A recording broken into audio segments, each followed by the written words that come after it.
Hello friends, welcome back to my YouTube channel. दोस्तों, आज video में हम लोग ऑक्सिलरी वर्ब पढ़ेंगे। तो वीडियो को स्टार्ट करते हैं। यहाँ देखो दिया क्या है। वे सहायक क्रियाएं जो मेन वर्ब की सहायता करती हैं ताकि वाक्य का सही टेंस, वॉयस या फॉर्म बनाया जा सके। ठीक है, उसे हम ऑक्सिलरी वर्ब कहते हैं। ऑक्सिलरी वर्ब दोस्तों जो होता है यह दो टाइप का होता है। जो ऑक्सिलरी वर्ब होता है यह दो टाइप का होता है। एक होता है प्राइमरी ऑक्सिलरी, दूसरा होता है मॉडल ऑक्सिलरी। प्राइमरी ऑक्सिलरी में क्या क्या आते हैं। एक आता है बी फॉर्म ऑफ वर्ब।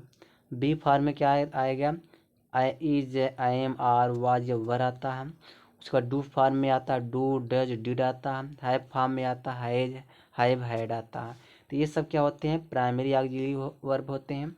जो मॉडल ऑक्सिलरी होता है जैसे will, would, shall, should, can, could, may, might, need, dare, use to, are to, ये सब क्या होते हैं, मॉडल ऑक्सिलरी वर्ब होते हैं। ठीक है, तो चलिए आगे देखते हैं। आगे यहाँ दिया है, सबसे पहले हम बात करेंगे मॉडल वर्ब की बात करेंगे।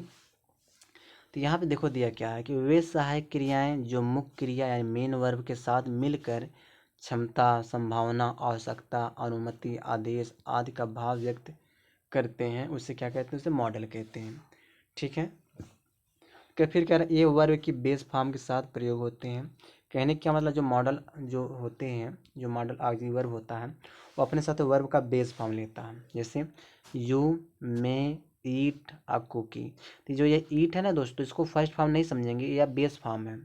फिर देखिए she, sorry will she have a coffee, क्या हुआ, चाय पिएगा।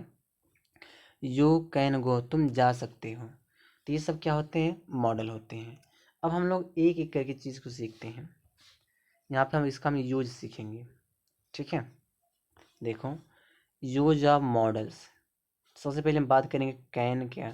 तो कैन का प्रयोग कहाँ करते हैं, इसका प्रयोग मुख्य रूप से क्षमता यानी एबिलिटी, अनुमति, परमिशन, संभावना, पॉसिबिलिटी व्यक्त करने के लिए किया जाता है। ठीक है, जैसे बोलना आई कैन स्विंग, स्विंग होना चाहिए, मैं तैर सकता हूँ। तो मेरे अंदर पावर है तैरने का, ठीक, क्षमता है मेरे अंदर तैरने का, मैं तैर सकता हूँ। Can I use your phone, क्या मैं आपको फ़ोन ले सकता हूँ, तो यह रिक्वेस्ट है। It can rain in evening, शाम को वर्षा हो सकती है, क्या एक पॉसिबिलिटी है, यह संभावना है। तो जहाँ पे परमिशन, पॉसिबिलिटी और क्षमता का बात करनी हो तो वहाँ पे हम कैन का यूज करते हैं। ठीक है, चलो आगे देखते हैं। आगे हम बात करेंगे कुड के बारे में। कुड का यूज कहाँ होगा, या कैन का पास्ट फॉर्म होता है। इसका प्रयोग पास्ट की ability, suggestion, possibility, polite request के लिए किया जाता है। जैसे she could read at the age of 4, वह 4 साल की अवस्था में वह पढ़ सकती थी, वो 4 साल की अवस्था में पढ़ सकती थी। Could I use your pen please, क्या मैं आपका पेन ले सकता हूँ। यहाँ पे क्या रिक्वेस्ट है, पोलाइट रिक्वेस्ट है। This plan could work if we try, यह प्लान काम कर सकता अगर हम ट्राई करें। तो we could go for a walk after dinner, यानी कि हम जो डिनर के बाद हम टहल सकते हैं। समझ में आया, यानी कि जो पास्ट की एबिलिटी या सजेशन की बात करना रहेगा तो हम क्या लगाएंगे, कुड लगाएंगे।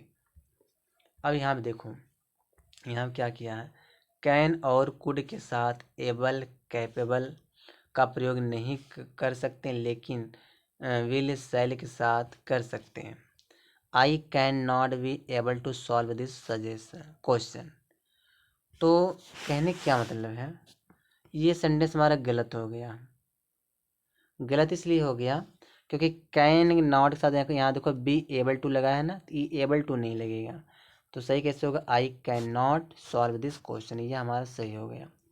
फिर जो है हम जो एबल और कैपेबल सिर्फ बिल या सेल साथ लगा सकते हैं। जैसे I shall not be able to solve this question, यानी कि मैं जो यह क्वेश्चन सॉल्व नहीं कर सकता हूँ। ठीक है, देखो मे की बात करें तो मे जो दिया है इसका प्रयोग जो औपचारिक अनुमति, फॉर्मल परमिशन, पॉसिबिलिटी और विश प्रेयर के लिए करते हैं। जैसे मे आई कम इन, क्या मैं अंदर आ सकता हूँ। सी मे बी एट लाइब्रेरी, वह लाइब्रेरी में हो सकती है, यानी कि पॉसिबिलिटी दिखाया जा रहा। फिर दिया मे गॉड ब्लेस, ईश्वर आपको आशीर्वाद दी, या एक विश है, एक प्रेयर है, he may not like this idea, उसे यह आइडिया पसंद नहीं आएगा। ठीक है, तो जो है परमिशन हुआ और पॉसिबिलिटी हुआ, तो इसके लिए हम मे लगाते हैं। माइट को देखते हैं। माइट की बात करें पास्ट ऑफ मे, यानी मे का पास्ट माइट होता है। इससे लेस पॉसिबिलिटी की बात होती है, यानी कम पॉसिबिलिटी निकलता है।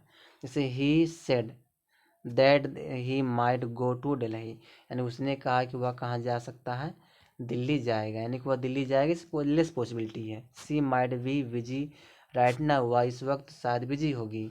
इफ़ यू हरी, अगर आप जल्दी करोगे तो you might catch the train, आप ट्रेन को पकड़ सकते हो। तो यहाँ पे पॉसिबिलिटी दिखाया जा रहा है, लेस पॉसिबिलिटी की बात हो रही है। फिर दिया है कि they might have forgotten your birthday, शायद वे अपना जन्मदिन भूल गए होंगे। पास्ट की बात हो रहा है, शायद वो अपने जन्मदिन भूल गए होंगे। तो लेस पॉसिबिलिटी के लिए माइट लगाते हैं।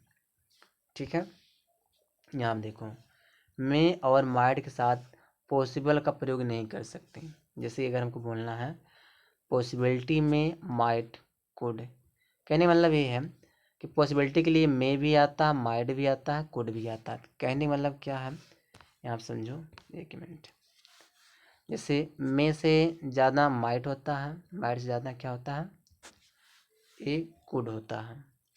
बिल के देखो, इसका प्रयोग निश्चित भविष्य क्या दिया है, मजबूत इरादा, वादा, प्रोमिस, दायित्व एंड ऑब्लिगेशन, अनुमति या भविष्यवाणी, प्रेडिक्शन के लिए किया जाता है। फिर देखो I will call you tomorrow, मैं तुम्हें कल बुलाऊंगा। ही विल हेल्प यू, वह तुम्हारी मदद करेगी विथ योर होमवर्क, तुम्हारे होमवर्क में, वह तुम्हारे होमवर्क में तुम्हारी मदद करेगा। इट विल रेन टुडे, आज वर्षा होगी। विल यू गो देयर, क्या तुम वहाँ जाओगे। ठीक है, तो इस कंडीशन में क्या लगाते हैं, बिल लगाते हैं।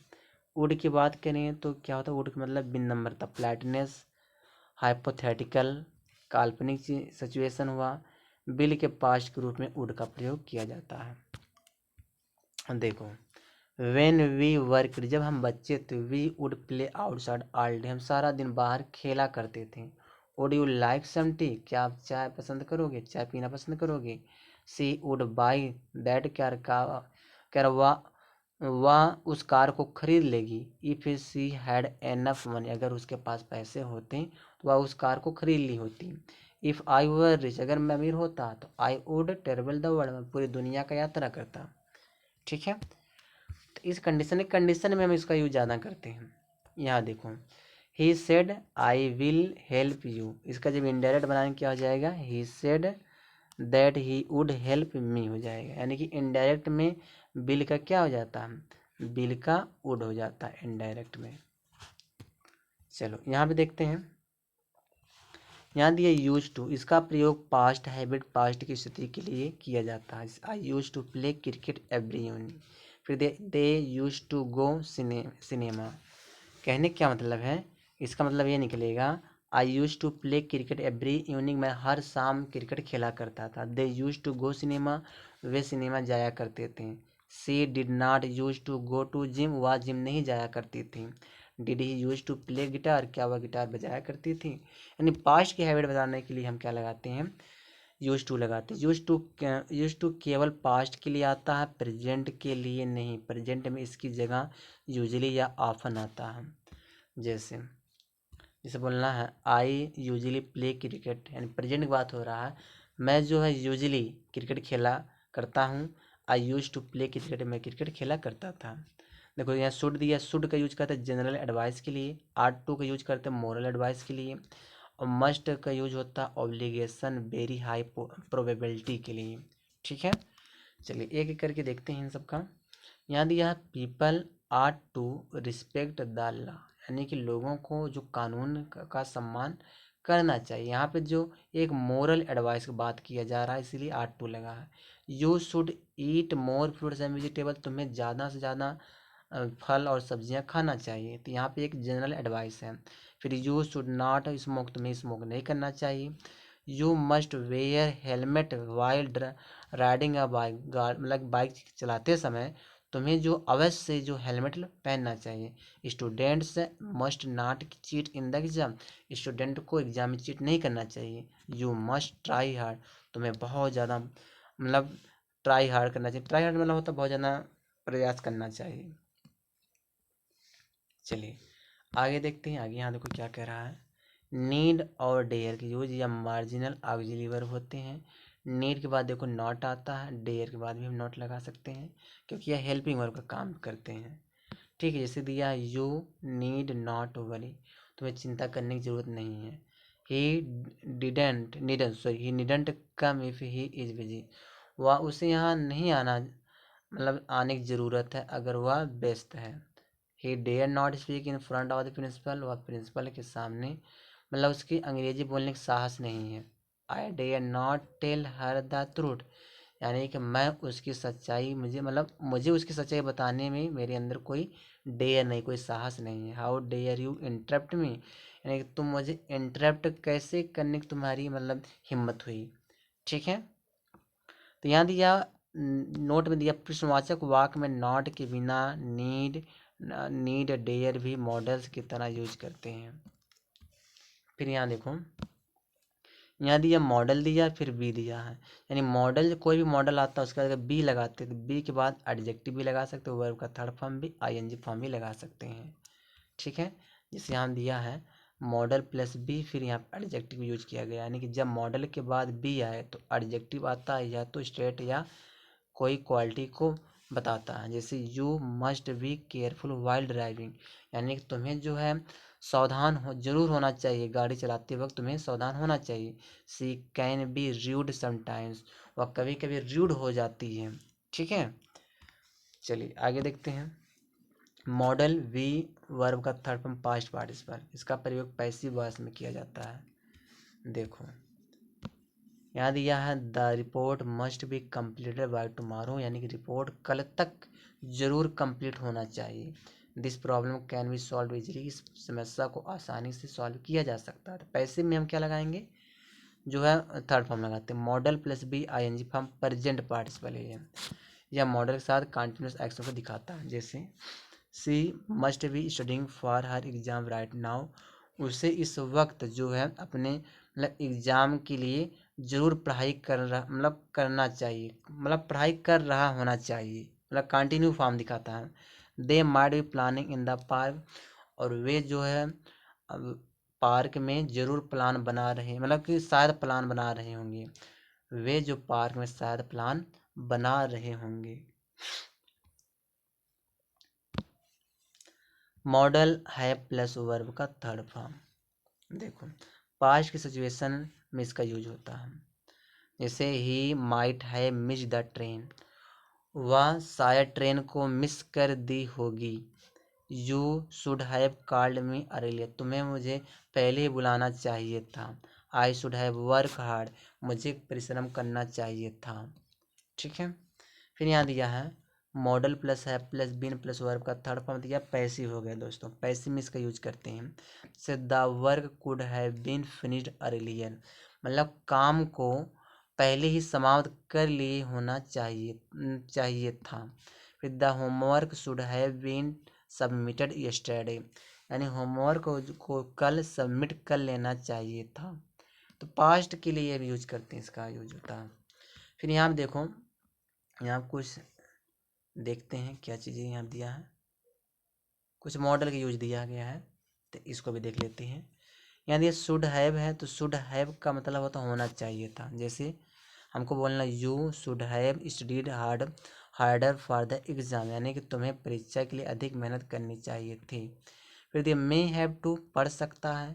We may have to cancel the trip if it keeps raining, अगर बारिश जारी रही तो हमें यात्रा रद्द करनी पड़ सकती है। ठीक है, फिर यहाँ दिया वुड हैव प्लस वर्ब का थर्ड फॉर्म लिया होता। जैसे I would have taken the job if the salary was higher, यदि वेतन अधिक होता तो वह नौकरी ले लिया होता। वुड हैव के बाद वर्ब का थर्ड फॉर्म चुका होगा। जैसे जैसे he would have finished the work by now, वह अब तक काम पूरा कर चुका होगा। ठीक है, फिर वुड बी प्लस ऑब्जेक्ट आता है होता, जैसे that would be a good idea, वह एक अच्छा विचार होता। कैन हैव माने सकता है, he can have forgotten the meeting time, हो सकता वह मीटिंग का समय भूल गया हो। ठीक है,